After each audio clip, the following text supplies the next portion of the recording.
se trouve une constellation d'îles de corail, perdues au cœur du grand océan. Des écosystèmes isolés et préservés, où brille encore la lumière des premiers jours. Un monde libre et sauvage. En abritant une vie sous-marine exubérante, chaque île est une oasis de fécondité au cœur d'un désert océanique. Riche de centaines d'espèces et grouillante de vie, ces constructions de corail font partie des biotopes les plus complexes de l'océan.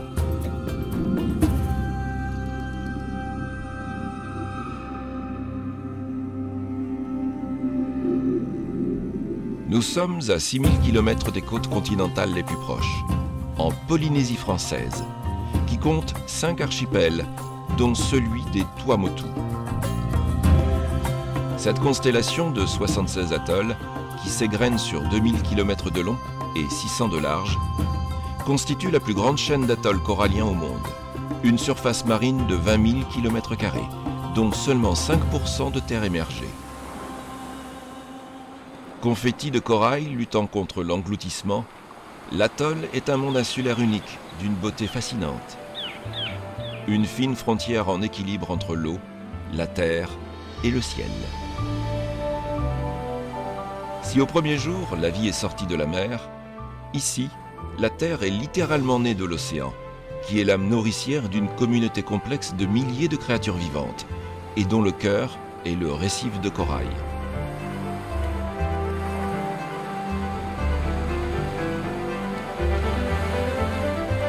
Il y a environ 50 millions d'années, par 4000 mètres de fond, une éruption sur le plancher océanique fait naître un volcan sous-marin dont le sommet devient une île en atteignant la surface de l'eau.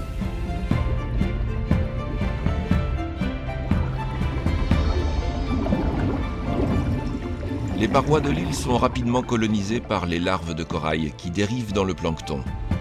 Un récif barrière apparaît, créant ainsi le lagon initial.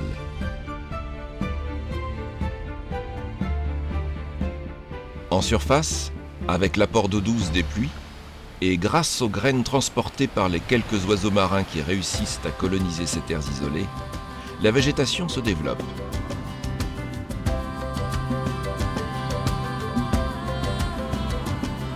C'est une île dont le plus haut sommet culmine à plusieurs milliers de mètres d'altitude, faite de montagnes aux parois abruptes d'où tombent de nombreuses cascades.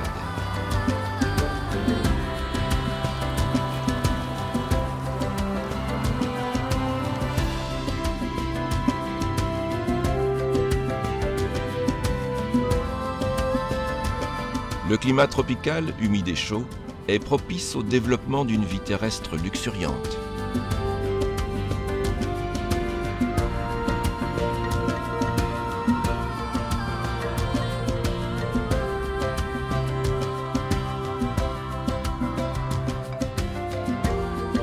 Au fil du temps, le récif barrière se fortifie, tandis que l'île s'enfonce lentement dans l'océan en suivant le mouvement de sa plaque tectonique. Peu à peu, les montagnes s'affaissent et les vallées deviennent des plaines. Après quelques millions d'années d'existence, l'île finit par disparaître complètement, ne laissant de visible qu'un anneau de calcaire enfermant un lagon perdu au milieu de l'océan. À la surface de l'eau, l'atoll n'est plus qu'un univers bidimensionnel. La troisième dimension a été engloutie sous la surface des eaux avec l'île originelle.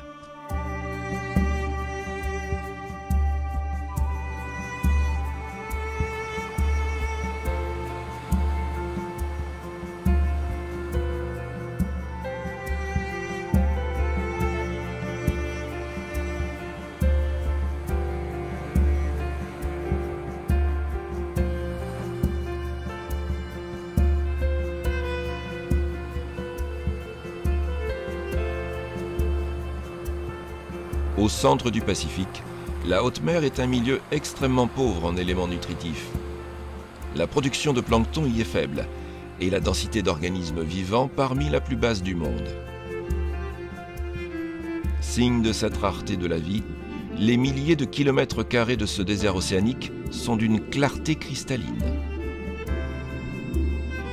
On croise parfois de grands voyageurs pélagiques de passage, comme le rare poisson voilier capables de naviguer en pleine eau sur de grandes distances ou se tasardent en chasse. Cet univers de vide insondable est surtout le territoire naturel des requins pélagiques. Ils passent l'intégralité de leur existence au large, loin des côtes. Perpétuellement en mouvement, ils apparaissent soudain, comme venus de nulle part, à la moindre activité inhabituelle. Ce grand requin soyeux solitaire erre sans fin, prêt à profiter de la moindre opportunité. Prédateur suprême de ces eaux, le requin océanique est le plus redoutable de ces maraudeurs. On le reconnaît facilement à ses nageoires arrondies et garnies de taches blanches. Ses attaques fréquentes contre les victimes de catastrophes maritimes lui ont valu une réputation de mangeur d'hommes. Jeûnant parfois durant des semaines, il est capable de se sustenter des déchets organiques ou de carcasses flottantes. Il peut suivre la trace d'une source de nourriture sur des dizaines de kilomètres. Solitaire par nature, il considère tous ses congénères comme des concurrents. Malgré cela, il n'est pas rare que plusieurs individus traquent la même proie. Ces deux-là semblent suivre une liste.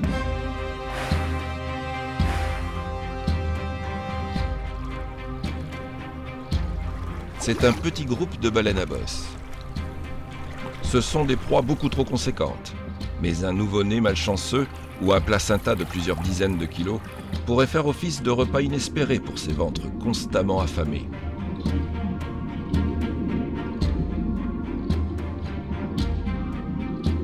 Migrant des glaces de l'Antarctique vers l'équateur, les baleines fréquentent l'archipel des Tuamotu durant l'hiver austral.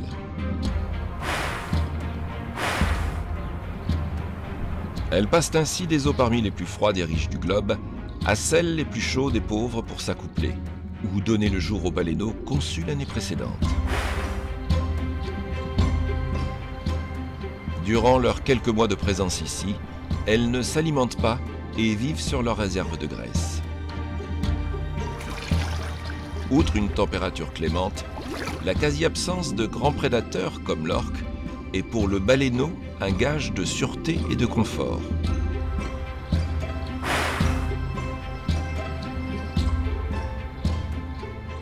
Les baleines naviguent à l'abri des îles, en petits groupes composés de mères et d'individus faisant office d'escorte.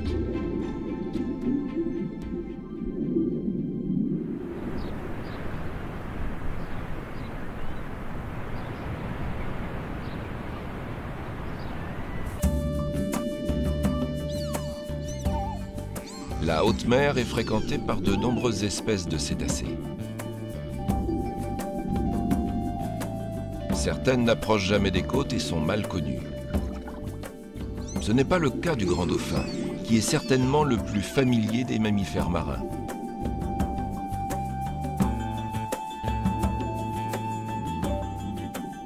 En petits groupes souvent affiliés, ils voyagent en nomade d'une île à l'autre, en suivant les bancs de poissons en migration qui leur servent de proie.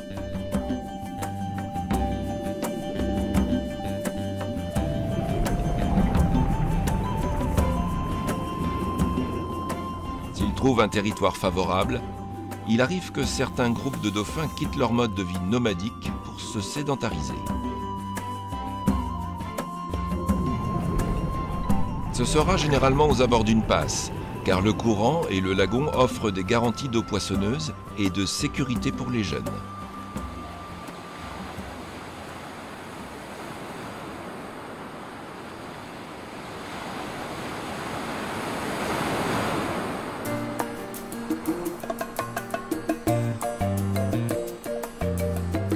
Si elle n'est pas désertique, la surface de l'atoll n'est pas pour autant favorable à l'épanouissement d'une vie riche et variée. La couronne de récifs est le plus souvent constituée d'îlots, nommés motus, séparés les uns des autres par des chenaux peu profonds et plus ou moins larges. Ces motus sont faits de sable, d'algues calcaires et de débris coralliens souvent recouverts d'une fine couche d'humus. C'est un sol hypercalcaire et poreux, où l'eau de mer et le peu d'eau douce provenant des précipitations forment en sous-sol une lentille d'eau saumâtre. Le cocotier est le végétal qui domine largement le paysage. Si sa noix peut dériver longtemps dans l'eau de mer en gardant ses qualités de germination, c'est l'homme qui l'a introduite et développée sur la majorité des îles. Malgré des conditions peu propices, la végétation assure une couverture importante, constituée principalement de petits arbustes économes en eau et qui participent activement à la stabilisation des sols.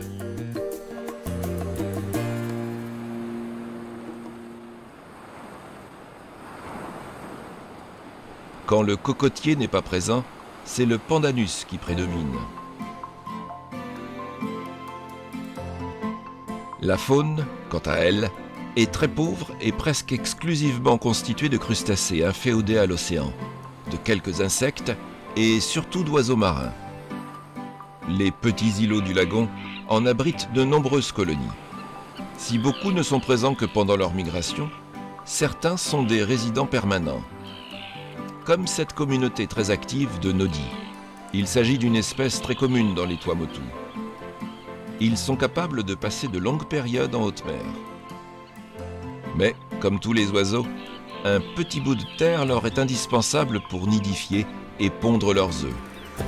Ils quittent leur refuge le matin pour partir pêcher au large, puis le rejoignent en fin de journée pour y passer la nuit à l'abri des éléments.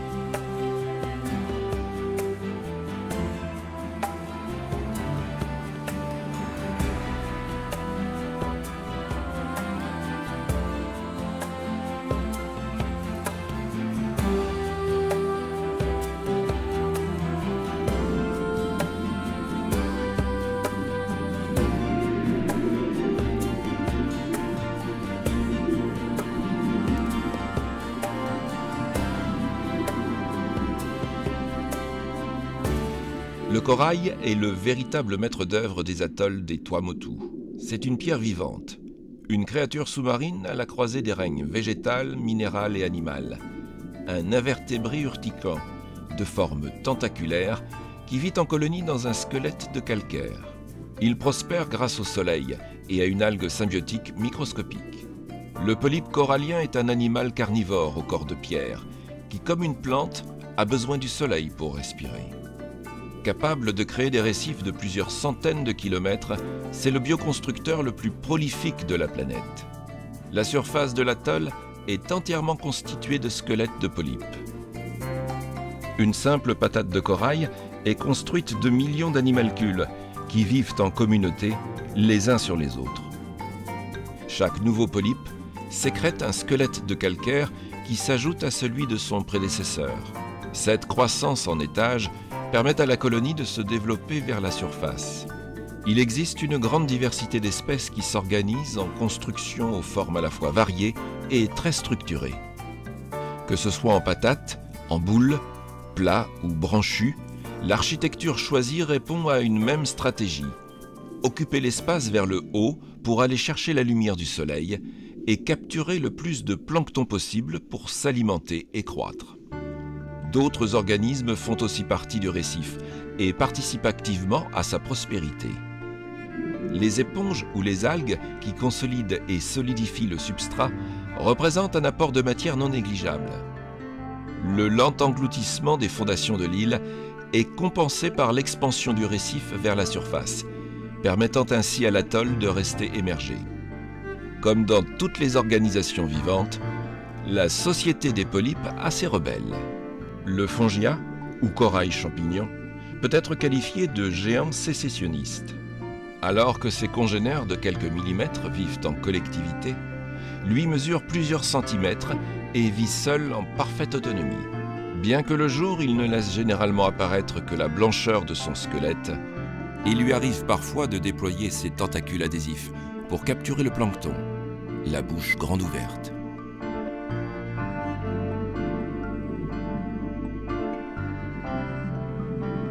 Celui-ci est resté trop longtemps immobile. Il n'a pas réagi assez vite et a, malgré lui, rejoint la communauté en se faisant absorber par l'expansion d'un autre madrépore. Le corail est un prédateur pour le corail. La compétition pour l'espace est féroce. La houle du large qui frappe en permanence l'île est un adversaire de taille au développement expansif des coraux. Seules quelques espèces compactes et très robustes réussissent à se maintenir sur la crête extérieure.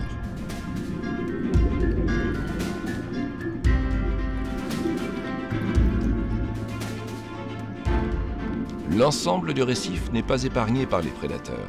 Certains sont plutôt inattendus, comme la tortue imbriquée. Avec ses mâchoires puissantes, elle broie des quantités considérables de calcaire, à la recherche des petites éponges siliceuses dont elle se nourrit.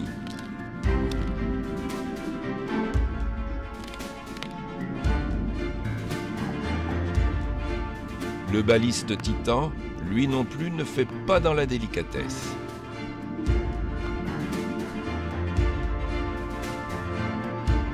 L'étoile de mer fait aussi partie des repas qu'il affectionne. Mais il est une espèce pourtant conséquente qu'il néglige sans regret.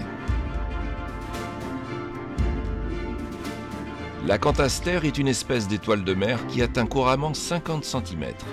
C'est une véritable forteresse d'épines venimeuses, à ce point indigeste qu'elle n'a que de très rares prédateurs.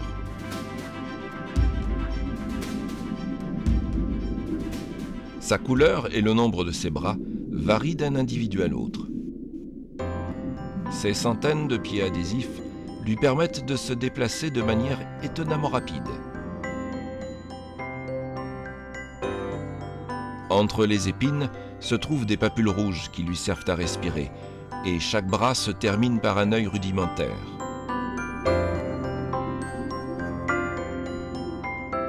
L'acanthaster est carnivore et consomme ses proies après les avoir dissoutes grâce à ses enzymes gastriques très corrosifs.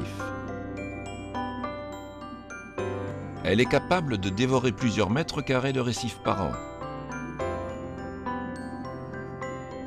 Elle pourrait n'être qu'une simple espèce prédatrice de plus pour le corail si elle n'avait la désastreuse habitude de se regrouper par centaines pour se reproduire. En groupe, cette masse d'affamés devient un véritable fléau.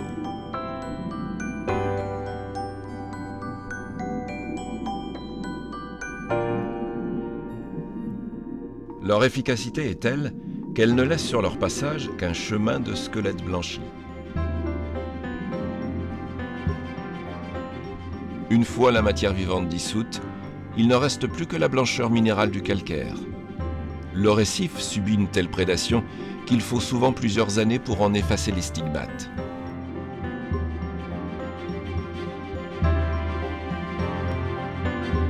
Repus, les acanthasters mâles et femelles rejoignent les zones de fort courant, proches de la surface, pour libérer leurs semences respectives. Par messages hormonaux, elles communiquent entre elles pour synchroniser la reproduction. Une femelle peut délivrer jusqu'à 50 millions d'œufs microscopiques, qui sont expulsés par des orifices situés sur la couronne. Les nuages se dispersent dans le courant qui se charge de la fertilisation en mélangeant les œufs et les spermatozoïdes.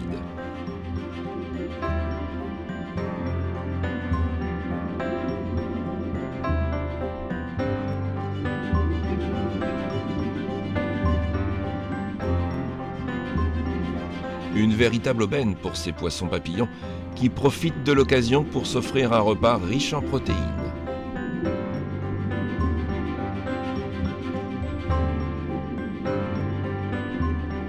Si ces étoiles de mer sont localement une calamité pour le récif, le réchauffement climatique et l'augmentation globale de température des océans restent assurément la première cause de déclin du corail.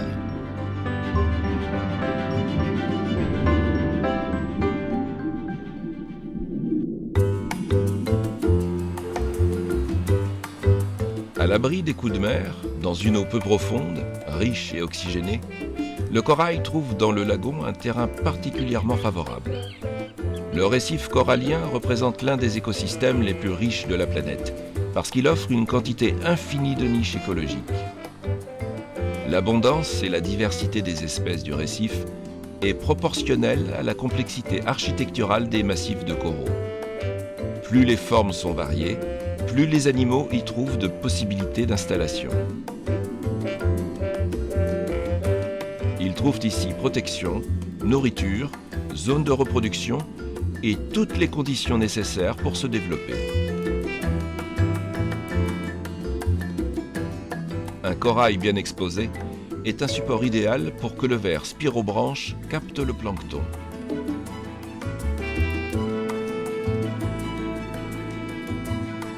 Pour la majorité des petits poissons, avoir un abri pour se cacher des prédateurs est indispensable à leur survie.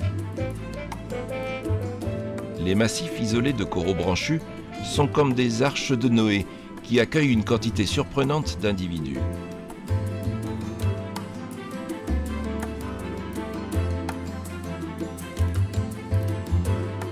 Cette colonie de demoiselles vertes a trouvé dans ce corail un refuge efficace.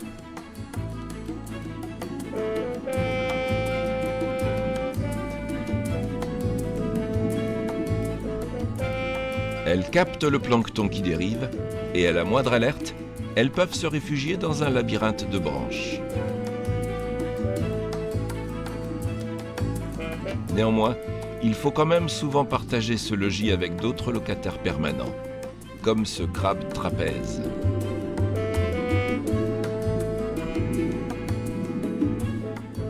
La présence de ces différents squatteurs est une aubaine pour le corail, qui se trouve à l'abri de préjudices comme la prolifération d'algues envahissantes et d'agresseurs comme l'acanthaster.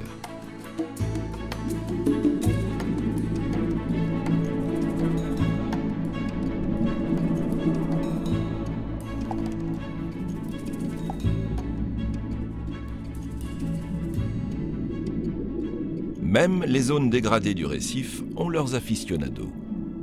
La demoiselle fermière cultive un potager d'algues sur des coraux morts. Ce gazon alimentaire, entretenu méticuleusement, est destiné à sa consommation personnelle. Et comme la demoiselle fermière est un gourmet accompli, elle ne prend soin que de ses algues préférées. Son instinct de propriété est particulièrement aigu. Tout intrus est chassé manu militari par des charges rapides accompagnées de claquements de dents.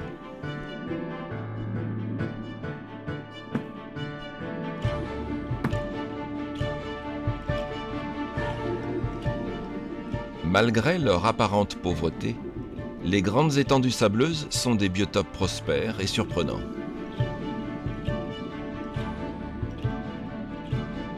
Ces étranges concombres, appelées holothuries, qui semblent plus végétales qu'animales, appartiennent à la même famille que les étoiles de mer et les oursins.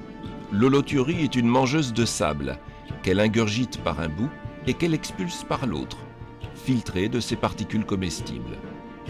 Cette grosse holothurie ananas, qui parcourt les pâturages de sable pour s'alimenter, est une bénédiction pour quelques individus sans domicile, comme le crabe arlequin.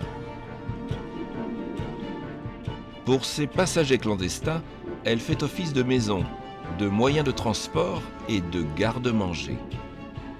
Le crabe arlequin est un petit crustacé qui vit sur et dans son hôte.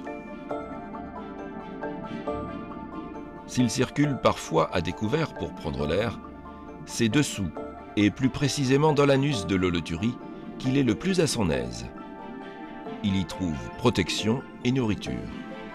En contrepartie, il chasse les parasites qui tentent de pénétrer dans l'intestin de l'animal.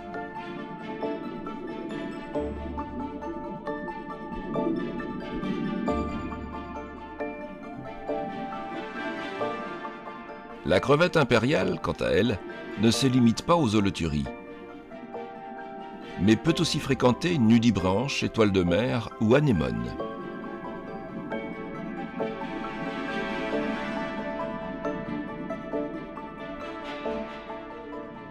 Même si elle évite le tube digestif de son hôte, elle aussi reste rarement à découvert et se tient à l'abri des regards.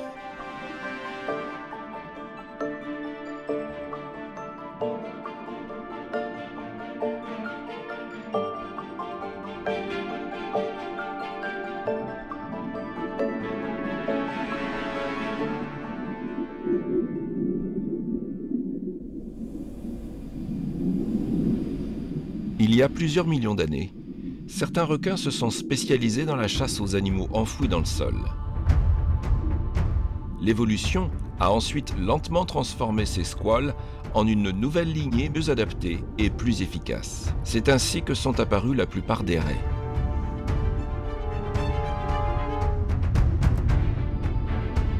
Les fonds sableux des lagons représentent un terrain privilégié pour la raie grise, où elle se nourrit de mollusques et de crustacés dissimulés dans le sol. La face inférieure de son corps, en disque aplati, est garnie de récepteurs sensitifs très performants. Ils lui permettent de détecter la moindre proie. Son odorat est aussi particulièrement efficace.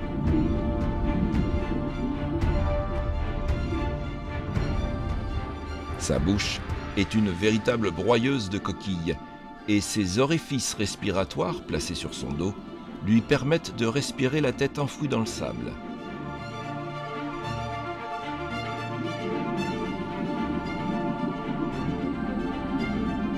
Situés à la base de la queue, les mâles ont conservé les mêmes organes reproducteurs que les requins.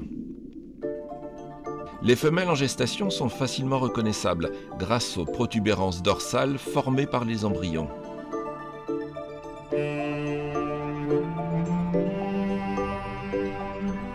Quand l'eau est peu profonde, le bombardement solaire est parfois inconfortable pour les raies.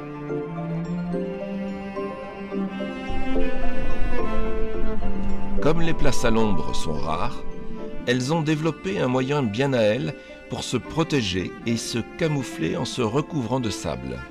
Si elle n'a plus les dents de ses ascendants pour se défendre, sa queue est un fouet dissuasif, muni d'un aiguillon venimeux, efficace contre les importuns.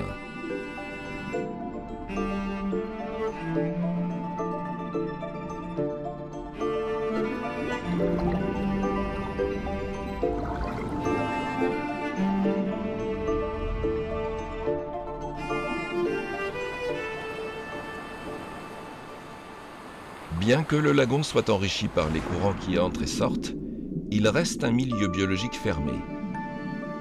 C'est une nurserie qui favorise le développement d'une grande quantité d'espèces. Mais cette abondance doit aussi être maîtrisée, d'où la présence de prédateurs indispensables à la stabilité écologique de la lagune. Si quelques gros carnassiers font parfois des incursions dans le lagon, c'est le territoire de prédilection des requins à pointe noire, que l'on retrouve en grand nombre. Il joue un rôle majeur dans la régulation et l'équilibre des espèces. Il est parfaitement adapté aux eaux peu profondes du lagon et il est fréquent d'en voir évoluer dans quelques centimètres. Son régime alimentaire est très varié, car en plus des poissons, oiseaux, crabes ou mollusques peuvent faire partie de son menu, ce qui lui permet de ne jamais manquer de proie. Heureusement, car sa méthode de chasse pour attraper des poissons est assez rudimentaire. Généralement, il patrouille nonchalamment au milieu de rassemblements en espérant tomber sur un individu affaibli. Une tactique élémentaire, mais suffisante pour garder les requins à pointe noire en bonne santé.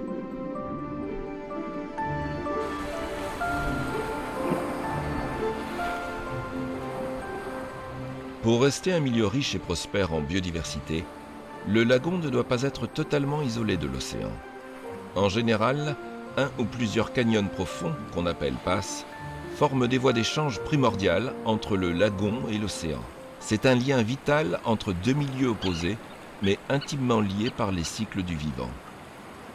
Interface entre deux mondes, la passe est un microcosme très fréquenté, toujours en pleine activité.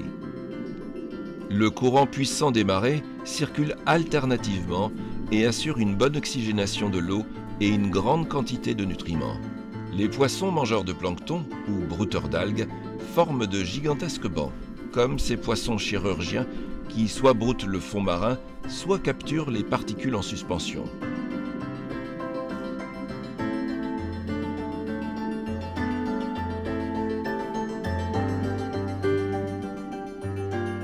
D'autres ont une raison plus fondamentale de se concentrer aux abords de la passe.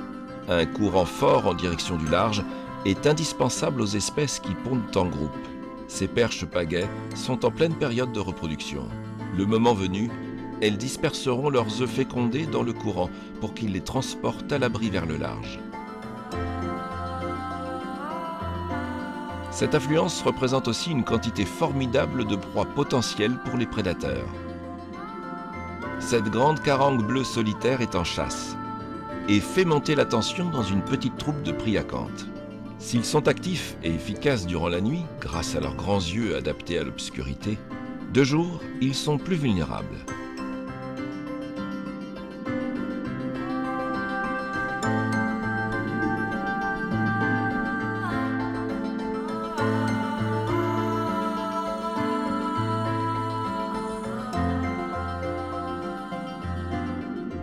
Les carangues à gros yeux préfèrent aussi l'obscurité pour chasser en solitaire. Le jour, elles forment de grandes assemblées et profitent des eaux oxygénées de la passe en formant un banc qui semble tourner sans fin sur lui-même.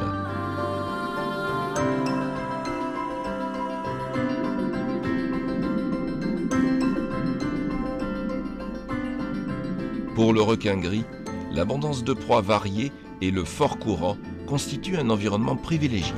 C'est dans les canyons sous-marins des Tuamotu qu'on trouve les plus importants rassemblements connus pour cette espèce. Ils affectionnent les tombants et les récifs externes de l'île et se regroupent parfois par centaines.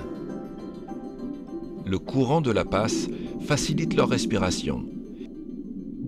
Et comme leur flottabilité est négative, les courants portants leur permettent d'économiser jusqu'à 20% d'énergie.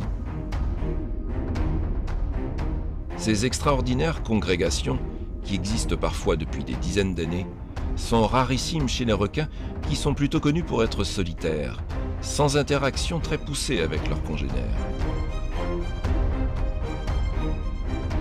L'organisation et les liens sociaux de ces assemblées restent encore très mystérieux.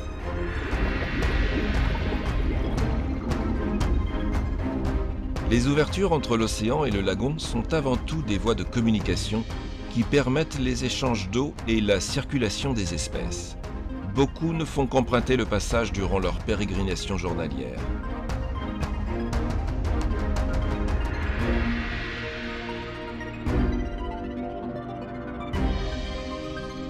Comme cette raie aigle, qui rejoint le lagon après avoir passé la journée à chercher de la nourriture sur le récif extérieur.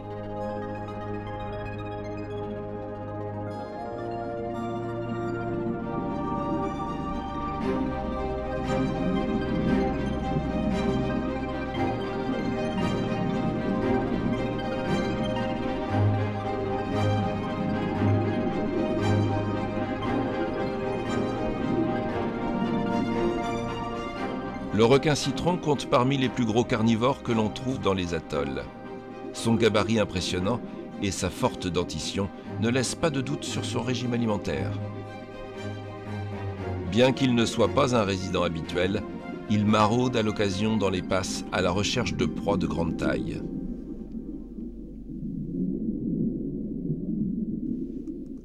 Mais le poids lourd des prédateurs qui croisent régulièrement dans la zone est sans conteste le requin-tigre. Des individus de 4 mètres de long pour un poids de 500 kg ne sont pas rares.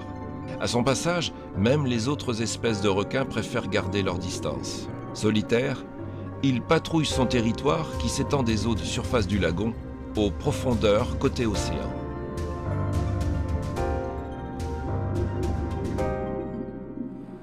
Les passes sont généralement très exposées à la houle qui déferle sans relâche sur le récif, dont l'érosion est ralentie par la pousse d'algues.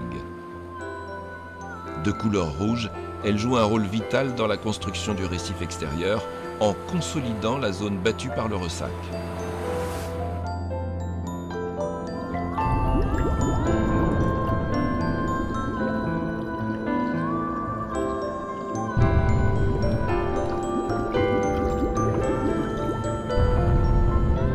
L'eau saturée en oxygène par le brassage continuel des vagues favorise aussi la pousse d'algues vertes qui font la joie des poissons brouteurs.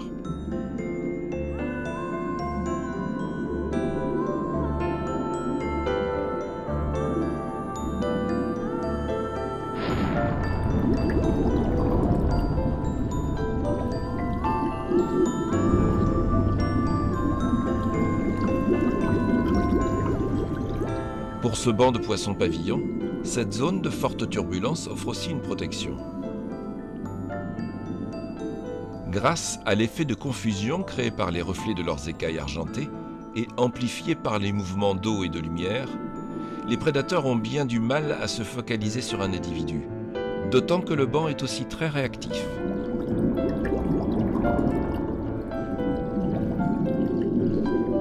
Les versants des passes qui subissent la force du courant et de la houle sont souvent riches en cavités, grottes et éboulis. Ce sont des refuges appréciés pour se mettre à l'abri du courant et de la lumière. Cela peut sembler étonnant, mais sous l'eau, l'ombre est une denrée rare que beaucoup d'animaux apprécient et recherchent.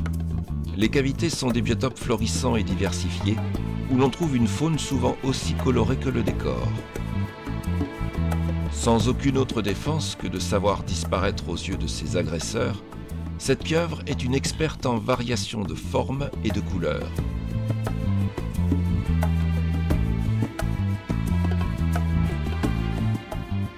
Si elle l'avait aperçue, ses murènes l'auraient dévorée sans la moindre hésitation, car elle raffole de la chair de pieuvre.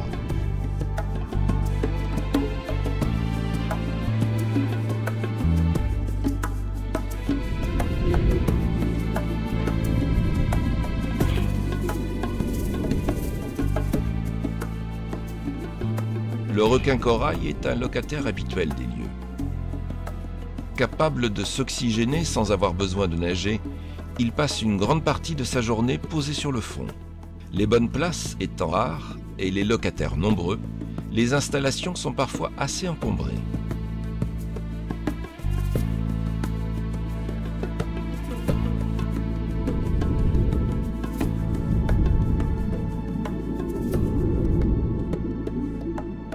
Cette promiscuité met en évidence le manque de savoir-vivre et de tact de certains individus un peu rustres.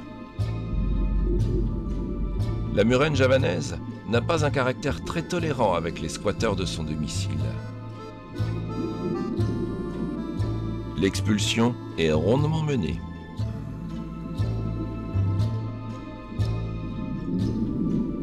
Beaucoup de poissons qui sont adaptés à l'obscurité de la nuit, comme ces poissons écureuils aux gros yeux, ont besoin de s'abriter de la lumière durant la journée.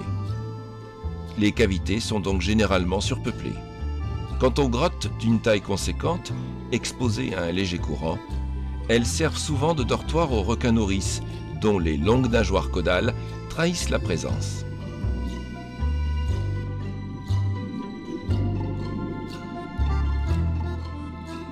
Leur large branchie leur assure un bon confort respiratoire.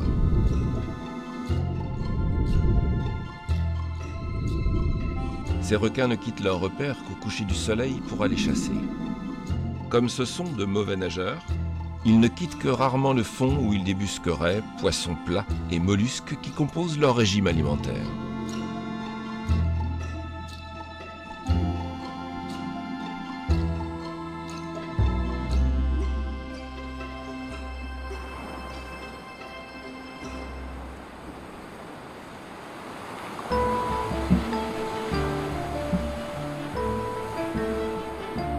À une vingtaine de mètres de profondeur, le récif extérieur de l'île plonge vers les abysses, en vertigineux tombant.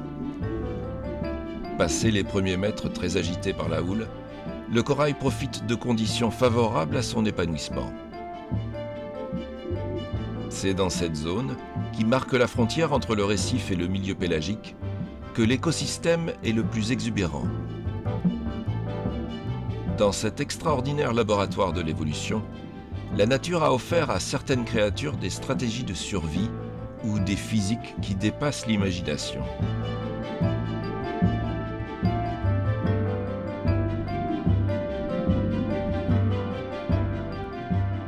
Comme ce petit poisson-coffre qui a choisi de vivre dans une armure osseuse de forme cubique.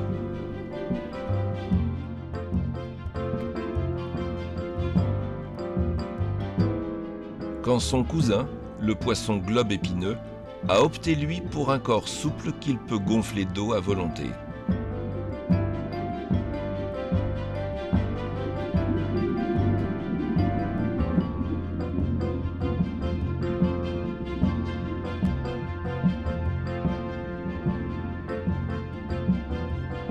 À première vue, le turbo tropical est un poisson plat. En fait, c'est un poisson qui nage sur le côté.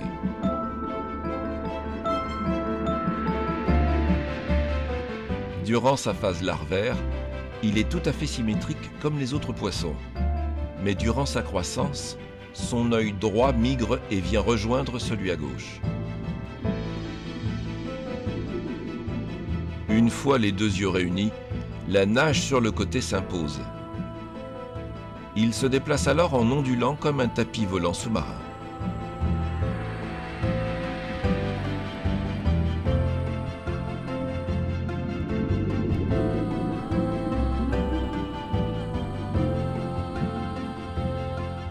Il est capable d'ajuster la couleur de sa peau au sol sur lequel il se pose.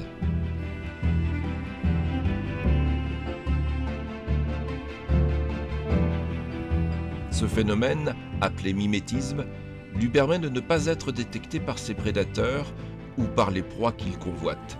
Le camouflage est la règle dans la grande famille des poissons-scorpions. La technique du poisson-feuille est d'apparaître comme un débris végétal ballotté par le courant. Sa couleur dépend totalement de son environnement.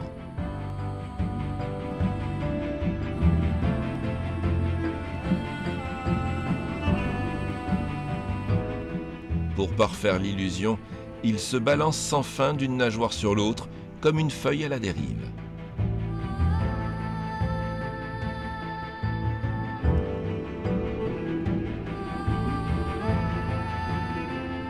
Plus imposant, le poisson-scorpion diable bossu préfère simuler un débris de corail.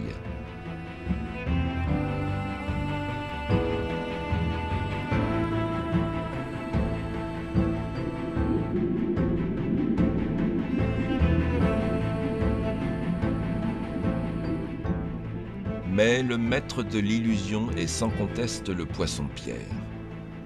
Comme tous les poissons-scorpions, ses nageoires dorsales et pectorales sont venimeuses. Sur sa peau poussent toutes sortes d'algues qui perfectionnent son camouflage. Comme un chasseur à l'affût, il est capable de rester immobile pendant des heures. Seul son siphon respiratoire trahit sa présence. Une proie qui passe à proximité est immédiatement aspirée par sa bouche démesurée. En terrain découvert, il est capable de complètement disparaître dans le sol.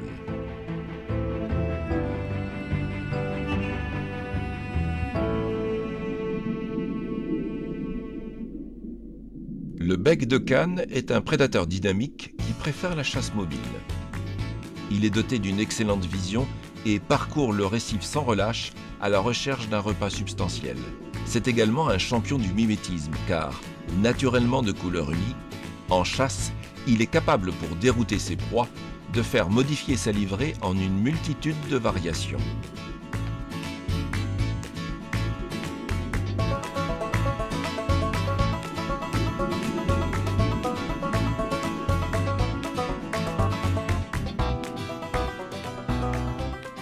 Le poisson flûte, qui la rejoint, utilise une autre technique pour surprendre.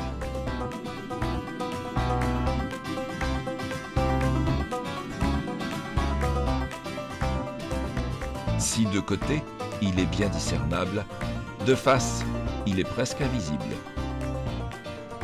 C'est pourquoi il se présente toujours face à ses futures victimes qu'il aspire entre les branches des coraux.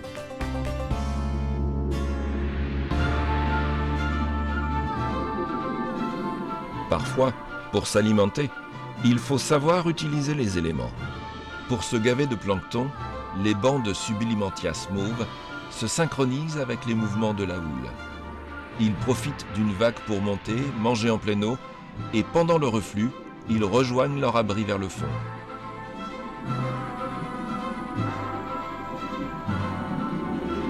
Le plancton est le premier maillon de la vie dans les océans. Composé de matière végétale et animale, il est l'énergie qui alimente la plus grande partie des chaînes alimentaires. Le lagon est un écosystème florissant parce qu'il est un producteur important de plancton. En général, ce sont les créatures de petite taille qui captent directement le plancton. Mais une géante emblématique des lagons en a fait, elle aussi, son alimentation de base. Avec ses plusieurs mètres d'envergure, la raie manta est la plus grande des raies.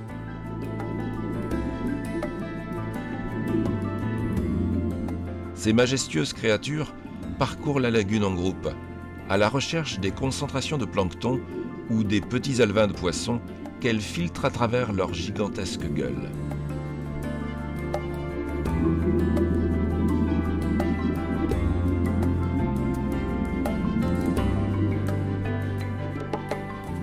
Les zones de surface sont souvent les plus riches, car le phytoplancton se développe grâce à la lumière du soleil. C'est là que, bouche grande ouverte, elles avalent les eaux nourricières.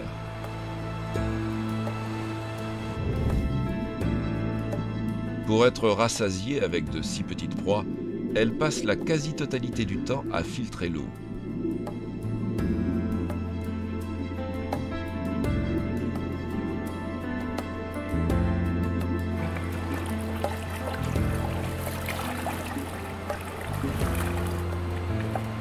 La raie manta a conservé de son ancêtre requin la nécessité de devoir nager pour respirer. Lorsqu'elle évolue en surface à petite vitesse, la fonction respiratoire de ses branchies n'est pas très efficace.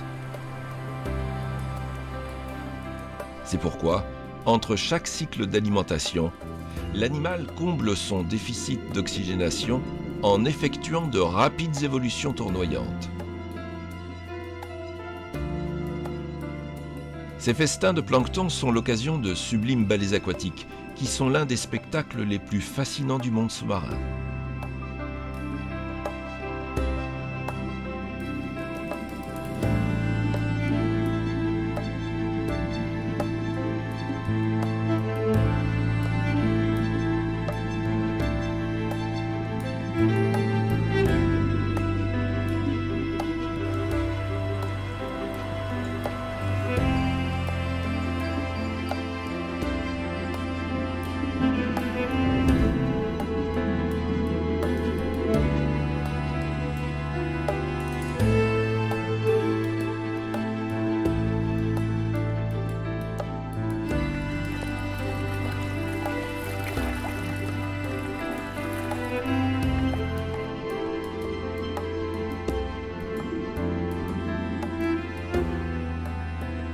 Comme beaucoup de grands poissons, la raie manta est perpétuellement accompagnée d'une collection de poissons ventouses qui la suivent dans tous ses déplacements.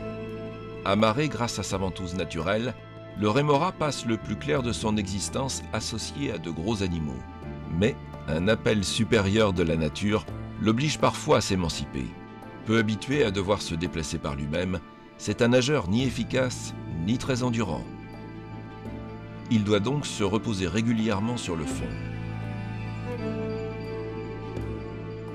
Rejoindre le large et trouver un congénère de sexe opposé pour s'accoupler, voilà la raison de son escapade. En général, l'attente n'est jamais très longue.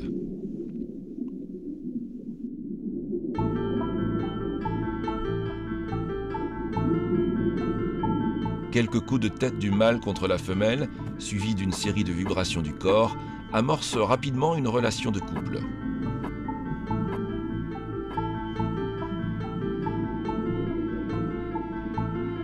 Il est amusant de constater, juste retour des choses, que tous les deux hébergent à leur tour des passagers clandestins.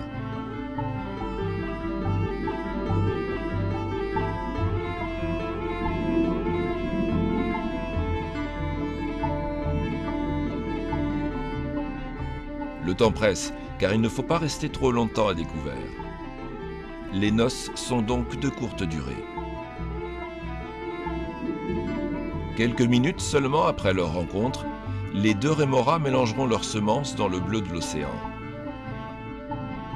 Ils auront pris tous les risques pour donner à leur progéniture le maximum de chances de survie dans des eaux dépourvues de prédateurs.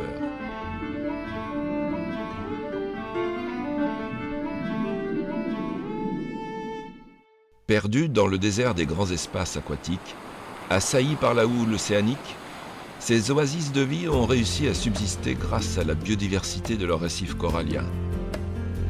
Mais ce monde, d'une richesse unique et incomparable, n'est pas qu'une compilation d'espèces. C'est aussi l'ensemble des relations, des connexions et des liens qui se sont lentement tissés dans une communauté hétérogène de créatures vivantes. Plus qu'une simple construction géologique, l'atoll est un immense organisme vivant, composée de milliers d'espèces intimement interconnectées et donc interdépendantes.